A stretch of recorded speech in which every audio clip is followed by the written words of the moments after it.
I've hacked my iPhone. I have a 3DS emulator here, a Nintendo Wii emulator, PS2, and many other platforms. So now that Apple permits emulators in the App Store, what's next after Delta? Are these emulators going to be placed in the App Store, or are they going to be restricted to those who hack their iPhone? So the first emulator is Emu3DS. If I open the emulator, this is Nintendo 3DS and it runs kind of well. So if I load up the new Super Mario, and if I just change the rotation, you can see the touchscreen support of the 3DS is fully working. We can also tap the buttons to navigate, and you can see the full new Super Mario Bros. 2 is up and running. So this emulator is not called Emu3DS anymore. It is now called Folium. So Antique is the developer of Folium, and he is attempting to put this emulator in the App Store. The one problem is Apple specifically states that only retro game emulators are allowed on the App Store. The Nintendo 3DS was just discontinued from online services. The console has not been sold in over 4 years, but the definition of retro is up to Apple to decide, not Antique, and so it is up to Apple if we will see Emu3DS or its updated version Folium. Antique has also made a Nintendo Switch emulator, but as the Switch is a current generation console, we probably will not see that at all. Now the next emulator is known as PPSSPP.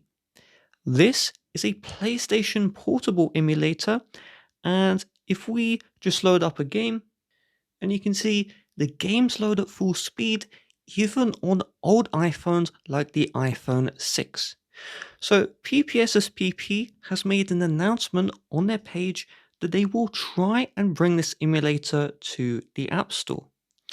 Now, there shouldn't be the issue of this console being too retro. However, in their posts, they say they will try to or not.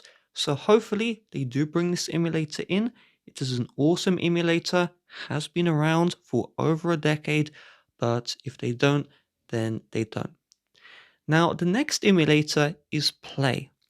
This is a PlayStation 2 emulator. Many people don't believe this actually plays PlayStation 2. I showed a video on this and people thought it was fake, but this is a real emulator. You can get it on Google Play, and if you hack your iPhone, you can also get this up and running as well. The problem with this emulator is that it requires something called JIT. Now, the problem with JIT is that Apple restricts this feature. JIT is something you can use in your web browser.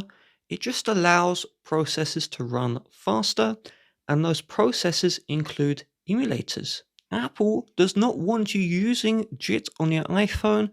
I personally don't know why. It used to be available, then they closed the loophole. And so if you want to use JIT, you have to hack your phone.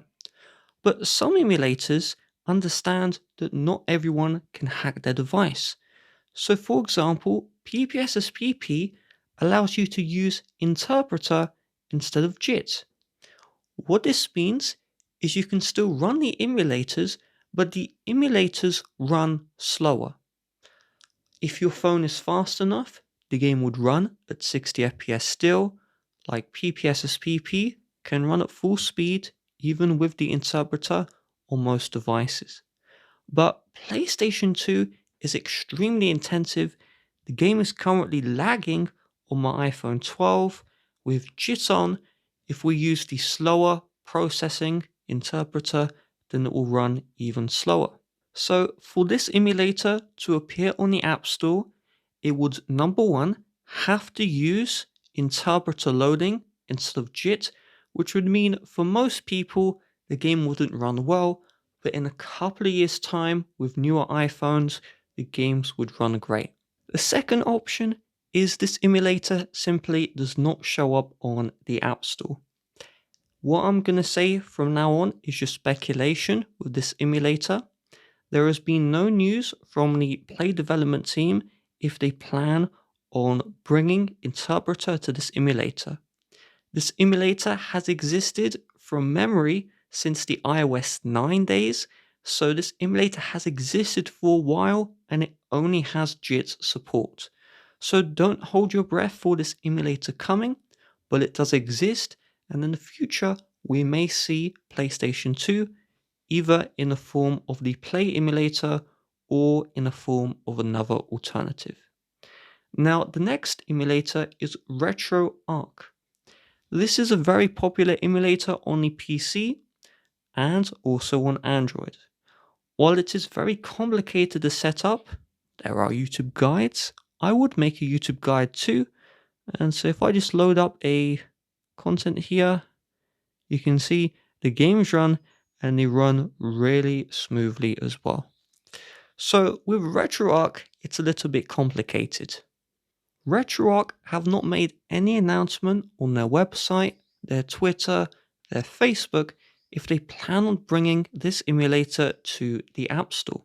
So everything I say from here is speculation, excluding one certain detail. So if I just reload the Reto Arch, there is a similar problem with Reto Arch as there is with the Play emulator. This problem is that many of the cores, and these cores are just ways to run your old games, and many of these cores require JIT. Yes, that horrible JIT. Now, many don't. The DS I loaded up did not use JIT, it used Interpreter, but there are platforms here like PlayStation 2. I believe there's PlayStation 1 as well. There's many other platforms here that would require JIT. So if this did come to the App Store, those platforms would be removed. But many other platforms that are here, and I mean it's so hard to see all of them because there's so many. If this was brought to the App Store, you would still have many consoles. But just assume any console released after 2006 would not be put on Reto Arch, so you wouldn't have as many platforms available as you would with, let's say, Reto Arch on Android or on Windows. There is no announcement if they are bringing this to the App Store, but as this app is still actively maintained, it doesn't make much sense on why they wouldn't. Apple's guidelines would permit this emulator, at least I would hope. Now, DolphiniOS is a Nintendo Wii and GameCube emulator. If you have hacked your phone, the emulation is flawless.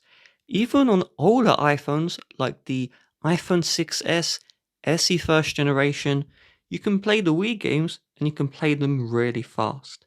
However, the problem is you have to hack your phone and you need that JIT CPU emulation.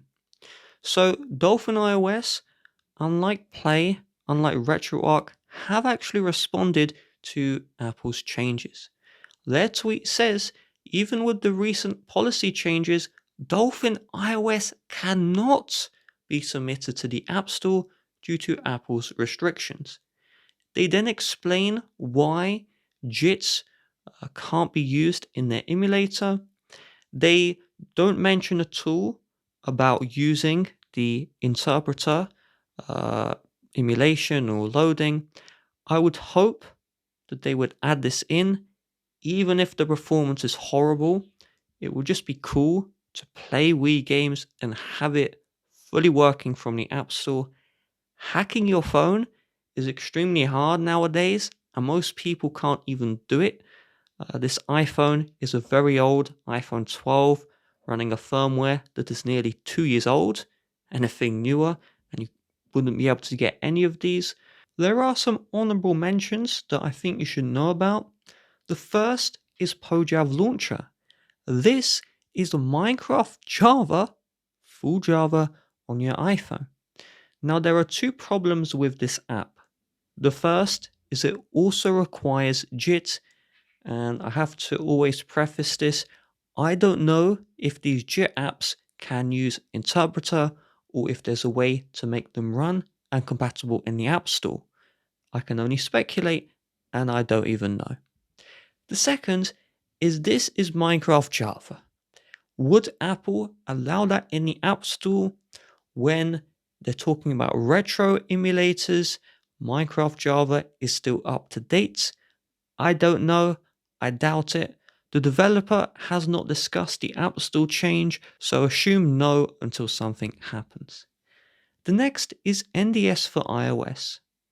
While Delta has DS emulation, you need to import BIOS files, and some people don't know how to do that. NDS for iOS has existed for over a decade. The app crashed because it hasn't received support since iOS 9 and we are on iOS 17.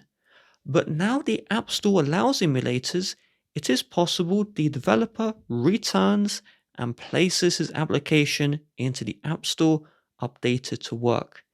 If he does and he's watching, please fix where you can only hold either B or A and you can't hold both at the same time. I would love to be able to hold the run button and tap jump. I hope you understand. Now, Provenance, this is essentially RetroArch but without any of the setup. So RetroArch, you have to import all of these BIOS files and this big like zip file you have to import. With Provenance, you don't. Now, those files you have to import may be illegal if they're already built into Provenance. So everything I say from now is speculation. If those files are illegal, then this emulator probably won't be put on the App Store, or if it is, then it would be as hard to set up as RetroArch, and as this is essentially using a lot of the RetroArch code, it wouldn't make much sense for this to exist. The simulator is known because it can easily play PS1 games. It's a lot easier to set up than RetroArch. The future of emulation is bright. Please do subscribe if you find this useful, as a very small percentage of people who watch my content actually subscribe.